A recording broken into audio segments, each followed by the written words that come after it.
I had heard about Scarface for a long time because I was working on a play by Bertolt Brecht called Arturo Ui, which was very influenced by the American gangster picture. And I heard, even as a kid, I remember my relatives talking about the Scarface and how George Raft flips the $50. And so I had heard a lot about it and never saw the picture. So I was one day walking along Sunset Boulevard, of all places, and there was the, I believe it's the Tiffany Theater now, and it was playing in a double bill with something else, I forget, it was Scarface, and there was a few of us. So I said, well, why don't we just go and take a look at it? And we went in, and it was, an astounding movie, astounding. And the performance of Paul Muniz was astounding and inspiring. And I thought after that, that I just wanted to, I wanted to imitate him. I wanted to do something. I was inspired by that performance. And I called Marty Bregman, who then put together some people, and they started working on developing this as a film. I'm Tony Montana, a political prisoner from Cuba. And I want my fucking human right now. I felt that this Scarface was a piece of so many different kinds of gangsters we've seen. He was representative of a collective person. He wasn't organized so much. He seemed almost like a renegade in all of this. Even though he would comply, you knew eventually that he couldn't stick to any format, any controlled environment. He was out of control, which was an attractive thing in his character to play. The group that we surrounded Pacino with in the film were all Cuban, basically all Cuban. Anytime that there was a problem in the accent, in Al's accent, they had the right to interfere and suggest that he was off with it. You a communist? Huh? How'd you like it? They tell you all the time what to do, what to think, what to feel. Robert Easton was a tremendous help to me with the dialect, and also the Cuban people who I met and spoke with, who gave me a lot of insights into some of the mannerisms and stuff, all of which I tried to put into a capsule and swallow and see what would come out. And I was trying more not to be as authentic, because I don't believe you can really be authentic unless you can mimic very well. But if I could take the accent and the mannerisms and sort of just heighten them in a way for this approach to this movie, because I think Brian De Palma was going to take a larger-than-life approach to this film, to conceptually deal with the movie in a more operatic style, just slightly larger than life. And so I think that was incorporated into my interpretation.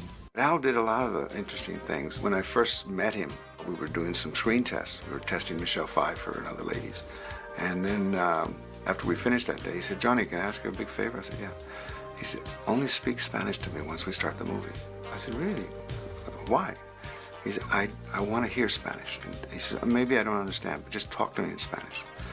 So I did. For the entire picture, Al Pacino and John Alonzo spoke Spanish. He was Spanish himself, so when I was off with an accent, I asked John if he would help me, and I love that he spoke to me in Spanish. That's part of his preparation, and I think that's part of what makes him one of America's finest actors. We had a month of rehearsal time. This is unheard of, but Bregman insisted on it, and Brian insisted on it, and we rehearsed that thing. We could have taken it on the road like a play. Scene, scene, scene, scene, scene, bang, bang, bang. We had a great cast, these great actors. And Brian was great, his graciousness and his generosity and the wisdom, really, that it took to allow what he allowed, allow for exploration and spontaneity when there was room for it. It was a whole ensemble piece, and a lot of playing the scenes back and forth, and Al and the other actors would find, they would improvise things and find things to build into the scenes, and Oliver would come back and rewrite them. There was a lot of that. Where'd you get the beauty scar, tough guy? Eating pussy? How am I going to get a scar like that eating pussy? Al was very worried that it looked phony, it was too big, it was too small, so we did many makeup tests until we came up with something we all sort of liked. I felt this character was good with a knife and had fought with a knife. And the scar really came from one of those fights, and I thought it would be interesting if it got to the eyebrow, and the action pulled my head away and it went down even further. into this part of the face. So there's one up here and here. I like the different places because I think it was evocative of a chaotic wildness in this guy, that he was all over the place. He had one here and one there, you know. Manny, look at this pelican fly. Come on, pelican. The humor was a part of what I thought right from the start would be necessary in order to get this guy so that you could laugh at him also, because if not, it was just going to be a one-way street. Playtime is over, okay? That's a Carla. It looks like somebody's nightmare. You needed to find those odd things, those twists, those ironies, to give the character some intelligence too, you know, so that there was something else going on also. Otherwise, it would be too blunt and too hard to take, I think. Stephen and I became very close friends, and we spent much time together, and just going over our relationship and what it was in the past, and we enjoyed it. We had fun doing that, making a kind of a scenario, making up a story, and that was a lot of the work we did together. Told him what you told me to tell him. I told him when I was in sanitation. They didn't go for it. Sanitation. Yeah. I told you to tell him you was in a sanitarium, not sanitation. Mary Elizabeth, I remember rehearsing with her and going over some. I can even remember talking about what was going on in this relationship, because it was a strange thing that does take place, and I don't think he thought of his sister that way. But he felt a love for her, and he felt a purity for her that obviously represented something to him. He endowed her with this kind of innocence and saintliness. It was an odd thing and an interesting thing to have in a movie. It had a certain tragic element to it. Tony gets the American dream, but it's hollow because there's nothing going on spiritually. He can't love. He can't love Michelle Pfeiffer. He can't reach across. He can't connect. I have Nick, the pig, as a friend. What kind of life is that? Can't you see what we're becoming to? All he can love is his sister, his blood, but his ability to imagine a form of love outside himself is gone by the materialism that surrounds him, is destroyed by it.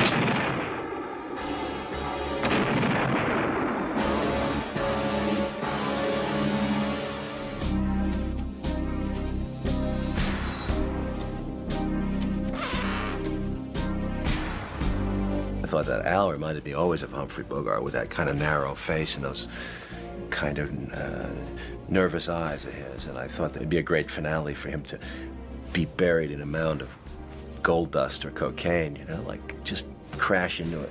The cocaine that Al snorted was real. No, I don't know what Al was snorting, to tell you the truth. I do remember we tried out baby milk, which is dried milk. But there was nothing easy to snort because it would get in your nose and you'd be blowing his nose all the time.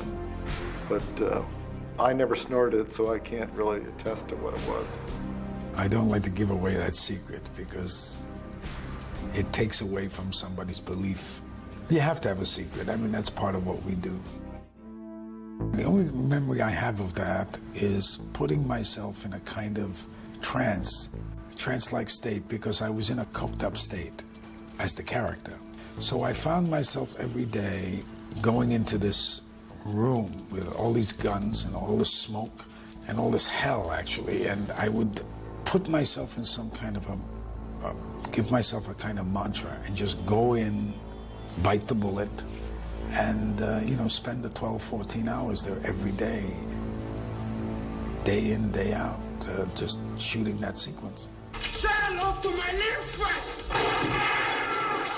Once you find that you get into a rhythm, and if you're relaxed when you're doing it, you can take anything. You get zen about it, because if you, for once, take a look around you, it's just unendurable. It is one of my favorite films.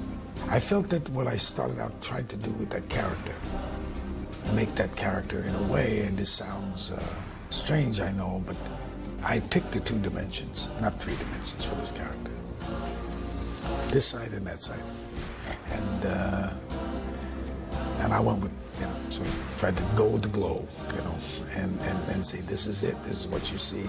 And I didn't try to go into another area with it. And so I felt, in terms of that, I might have succeeded. And I know every actor I've ever met does Tony Montana. This country, you gotta make the money first. Then when you get the money, you get the power.